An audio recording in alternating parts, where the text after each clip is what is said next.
Hello and welcome to lesson 69, which is about factoring trinomials. So factoring is going to be one of the most essential things that you will learn in Algebra 1. Mostly what I remember from Algebra 2 was just factoring things, and it even goes into calculus, so make sure you pay attention, write down any questions you have, and we're going to get through this together. It's not that bad. I'm going to teach you how to factor. So factoring is basically just undoing FOIL. So let me walk you through a FOIL problem really quick, and I'll show you what I mean. So if I have an equation like this, x plus 2 times x minus 1, I have to FOIL this. I have to multiply the first terms, multiply the outer terms, multiply the inner terms, and multiply the last terms. I have to make sure that every single term gets multiplied by every single other term. So if I FOIL this, I get x times x, which is x squared. Then I do x times negative 1, which would be negative 1x, or just negative x. Then I do my inner terms, 2 and x, which is just 2x, so plus 2x. And then my last terms, which is a 2 and a negative 1, which would be negative 2. Now that I've multiplied all my terms, I would put together like terms. So my only like terms here would be the two things with just one x, which is the negative x and the 2x. So this becomes x squared minus x plus 2x would be plus 1x, or just plus x, minus 2. So now that I have FOILed it, I have something that looks like this. But let's say I was just given that. All I have is the answer, and I need to figure out what it was before that. I have to undo the FOILing and figure out what my two terms were. This can be pretty tricky unless you have a way to do it. I wouldn't know how to go about this without knowing what factoring is. So this equation right here is called a trinomial. Tri meaning three. There are three terms in this equation. If it was a binomial, it would be something like x plus 2. That has two terms. A monomial would be something like just 4. And factoring, the way that I'm going to teach you, will only work for something that is a trinomial. So it has to have three different terms separated by a plus or minus sign. And also, for now, the trinomials will always follow the same sort of pattern. It'll be a quadratic trinomial, which just means that the first term is to the second power. The largest power in this trinomial is a 2. So therefore it is a quadratic trinomial. So all of these trinomials will follow this pattern. The first term is to the second power, the second term is to the first power, and the last term is to no power. Also, for now, all of our trinomials will not have a leading coefficient. So if you remember what a coefficient was, that's just a number that comes before a variable, like the 4 before the x. These trinomials will not have any numbers in the front of them. So it won't be something like 4x squared.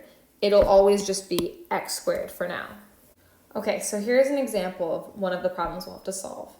Here's a trinomial that follows the pattern. There's no leading coefficient. The leading coefficient is just 1, which is good. There are three terms, so it is a trinomial, and the largest power is 2, meaning it's a quadratic trinomial. So this follows all of the rules that are needed for us to be able to solve it right now. We're first going to write two sets of parentheses, because think about what it looked like before we FOILed something. It's always two binomials within parentheses, and they both always start with an x. So this is always your first step when you're factoring. You write it out like this. Now what we have to figure out is what numbers go in these spaces here. It's going to be x plus or minus something in one parentheses and x plus or minus something else in the other parentheses. But we don't know what those numbers are. And there's a trick to figure it out. We need to find a number that multiplies to 8 and adds up to 6. So I always start by looking at this last term here. And let's write out all of the factors of 8. So we have 8 and 1, 4 and 2, and that's it. Which one of these sets can we add together to get us to 6? Well, 8 and 1 would give us 9, so that doesn't work, but 4 and 2 works. So this is what I care about. I'm going to use these two factors. Hint, it's called factoring, so you're finding the factors of that number.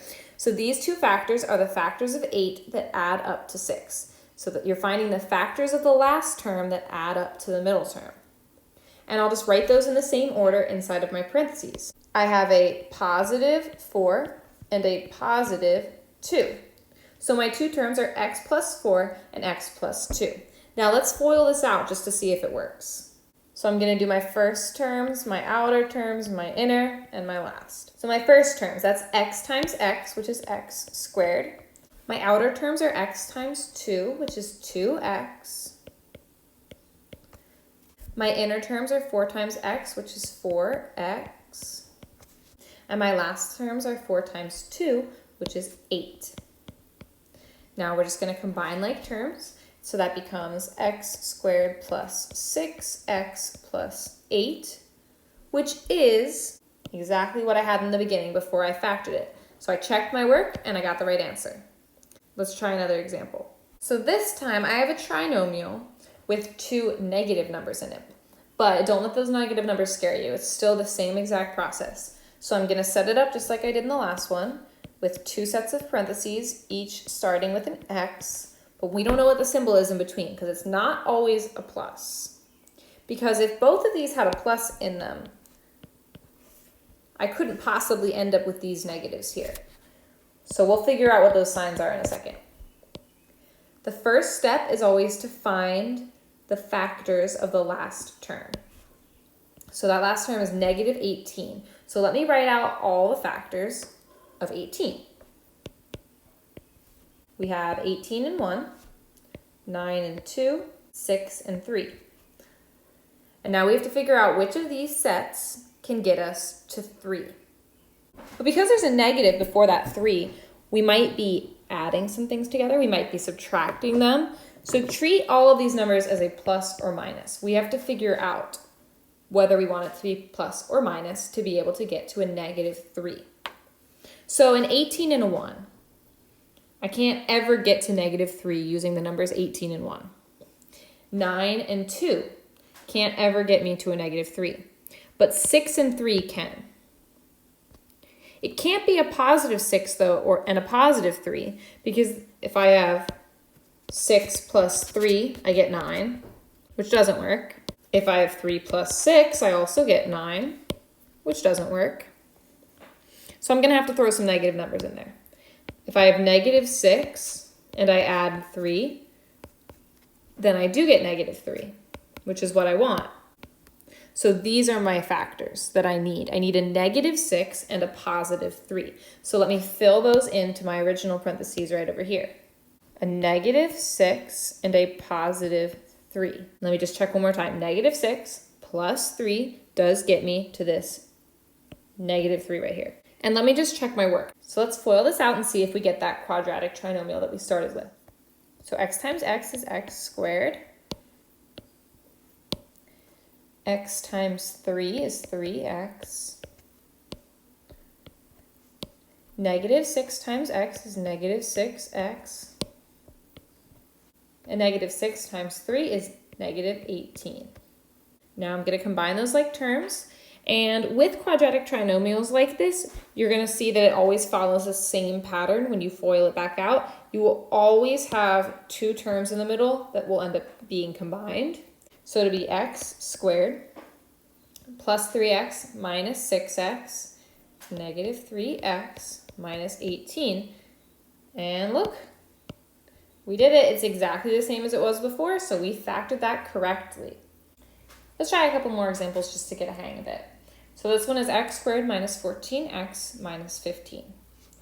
My first step is to write out those parentheses and put those x's in them because I know it'll always have that same format. And I'm going to find the factors of this last term that will get me to that middle term. So let's write out the factors of 15. I have 15 and 1, 5 and 3, and that is it. So one of those has to get me to negative 14. Well, 5 and 3 aren't ever going to get me towards 14. The largest they can go in any direction is 8 or negative 8. So in order to get to negative 14, I'm going to have to use this set right here, the 15 and 1. And just think about what I should make negative. I can make it 15 plus a negative 1, but that would only get me to a positive 14. Or I can do negative 15 plus a positive 1 and get negative 14, which is what I need. So my factors are negative 15 and positive 1. And let me plug those in over here. Negative 15, positive 1, and negative 15 plus 1 does get me to negative 14. And that's it. I factored it. Let me really quickly check my work here and FOIL this out.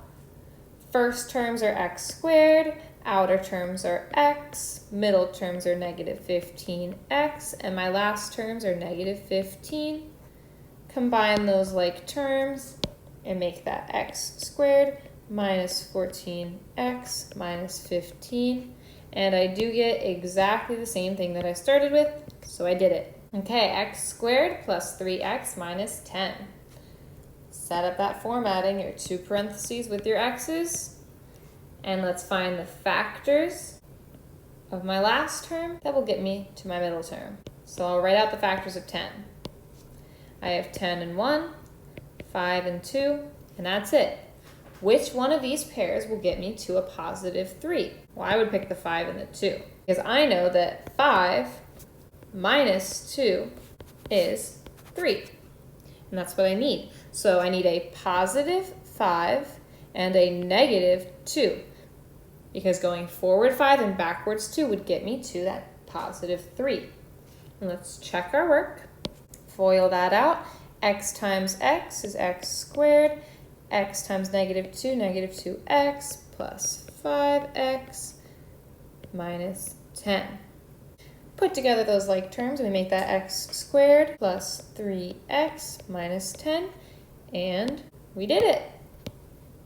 Okay, so let's try one more that's a little bit different. Negative 5x plus x squared plus 6. So this looks a little bit scary at first, but really we just need to reorganize it. If something is written wrong and out of order like this, we need to reorganize it and put it in descending order by the powers. So we would start with the highest power, which is x squared, go to the next highest power, which is negative 5x, and then put the last one, the constant at the end, the 6. And now this is something we can work with. So I need to find the factors of 6 that will add up to negative 5. And let me just set up my formatting here, as always, the 2 parentheses with the x's in them. And let's find our factors of 6. So we have 6 and 1 and 3 and 2. Now, this one's a little bit different because 6 and 1 can get me to 5, and so can 3 and 2. But the only way I can get this to be a positive 6 at the end would mean I'd have to either multiply 2 negatives or multiply 2 positives. So they're either both terms are going to be positive or both terms are going to be negative. But remember, if both terms were positive, I couldn't ever get this negative here. So both terms have to be negative. So let me test all these out. If both of these terms are negative, negative 6 plus a negative 1 would get me to negative 7, which does not work. But negative 3 and negative 2 would get me to negative 5. So that one works out. So my terms are negative 3 and negative 2, and those 2 negatives will help me to multiply together to get a 6, a positive 6 at the end. So let me FOIL this out and check my work. My first 2 terms makes it x squared. My outer terms are negative 2x. My inner terms are negative 3x. And my last terms are negative 3 times negative 2, which is positive 6. I got that positive in there, which works. And let me combine those like terms and get x squared minus 5x plus 6. And I did it. All of my signs are right. And we're done.